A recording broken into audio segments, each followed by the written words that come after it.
నాతో వెంకటాచలంలో ఒకానొకప్పుడు ఒక వృద్ధ అర్చకుడు చెప్పాడు, ఒక్కొక్క రోజు వెంకటేశ్వర స్వామి వారి ముఖంలో గొప్ప సంతోషం కనపడుతుందండి మాకు. అలా కనపడింది అంటే మేము మరునాడు వస్తున్న వాళ్ళని చూస్తాం, ఎవరో ఒక పరమభక్తుడు వస్తాడు గుడికి అని చెప్పారు. అలాంటి వాడు ఒకడు వస్తాడు లక్ష్మి, వాడు హుండీలో డబ్బులు వేయడానికి ఇలా చేయి పెడతాడు. వాడేం పెద్ద పెద్ద కట్టలు వేయడు, వాడు ఒక పావలా కాసో 2 రూపాయలో వదులుతాడు.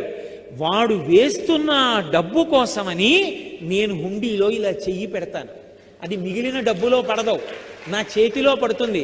అది తీసి ధనదుకు వడ్డీకి ఇచ్చి కుబేరుడి వడ్డీ దాంతో కడతాను, కొంత నేను డబ్బు ఉంచుకుంటాను. నీకో చమత్కారం చెప్పనా, ఇంతమందికి ఇచ్చేవాణ్ణి పరమభక్తుల డబ్బులతో జీవనం గడుపుతూ ఉంటాను. వింతలేల చెయ్యుచుండెదను కొండ మీద. ఆశ్చర్యకరమైన పనులు ఇలాంటివి చేస్తూ ఉంటాను. కలియుగంలో